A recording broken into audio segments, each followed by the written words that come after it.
So, hi guys. So, diet and nutrition here. I'm going to tell you a little bit. These are my lipid panels.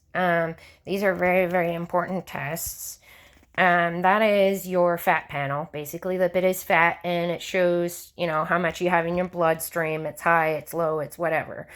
So, these are my results from 2020. Now, this means that I'm not in menopause. These hormones are normal. And then I didn't get it done on this test because I definitely already am in menopause. That didn't need to be tested.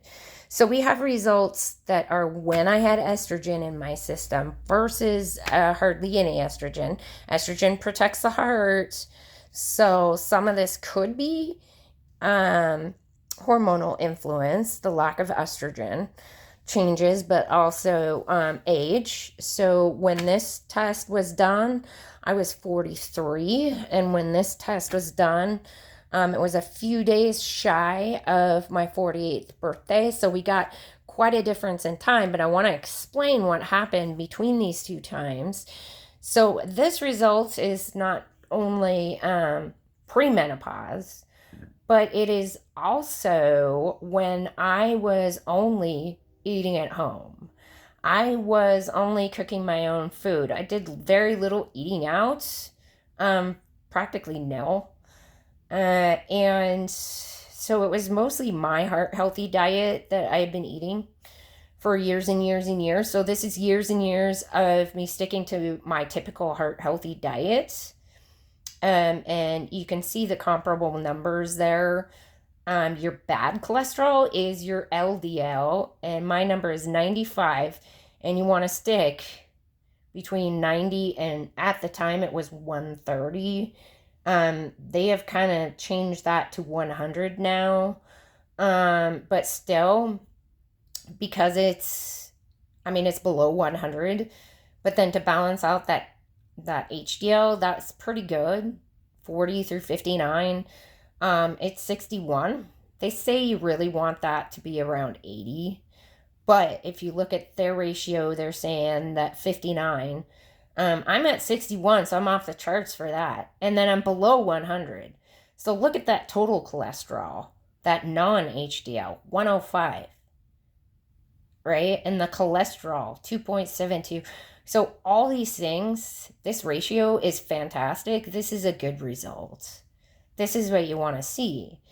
So I started dating again in 2021. That was a lot of eating out and eating someone else's diet too. They were cooking for me. And then I dated again in 2022. So, and then I was eating out even more. Only I was dating someone who wasn't as health conscious as the one before. So I was eating someone else's non-heart healthy diet. Plus, I was eating out an incredible amount. He was taking me out. I mean, we're talking a minimum 3 times a week, 3 to 5 times a week of eating out. And now I am post-menopause. So come on over here and let's look at this difference. Now, the way it's written out is different because my numbers were good. And my triglycerides were a little bit high. At 61, but basically look at that LDL and stuff. But then you come over here and look at that. My LDL, which, yeah, low density lipoprotein, and as I see after it for cholesterol, 122. Now see how on this chart they switched it, they lowered it. So it was 130. And now they've lowered it to 100, but I'm at 122, which even back here at 130, that's getting high. But look at those numbers, how poor they are. Look at that. My high density is only 56, down from 61. That LDL is up 122. From 95, guys. Yeah. So I have gotten back to my typical diet, but it's only been a year and a half. And after a year of pushing the eating out and not sticking to my diet, I'm going to have to work harder on my own heart healthy diet again and really push that. I was continuing to have pizza once a month. And here, pizza was not as often. Plus, there is just the damage done of all that eating out in 2021 and 2022. Yeah. So, I'm going to return to the tips that I'm giving you about the heart healthy diet. And I'm going to get this retested for you guys to see if it works. Because the evidence here is like incredible. Again, could be hormonal. We really don't know. And age too. But yeah, that is not something you want to see.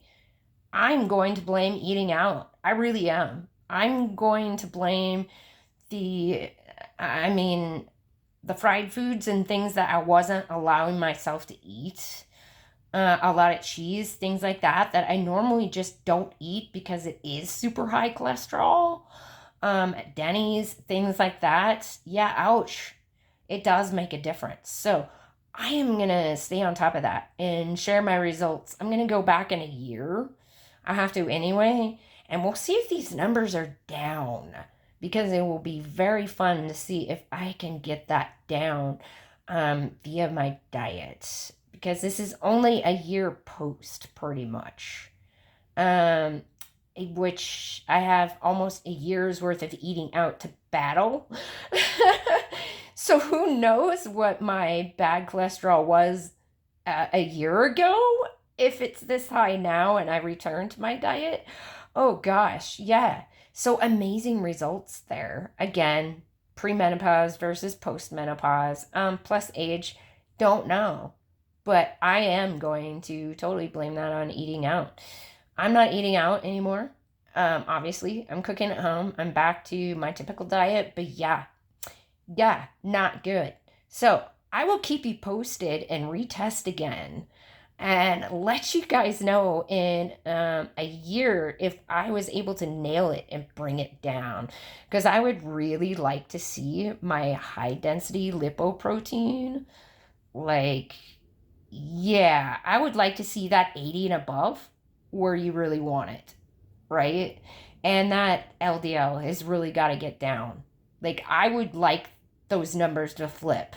Ideally, I would love to see my LDL at 56 and my HDL at 122, right? Okay, so we're going to see if I can do it. Thanks, guys. Pay attention to those lipid panels, okay? And remember, this is evidence. I do believe that eating out kills us all. Yup. Okay, I will get back to you on this. You take care. Eat right. Don't get scammed.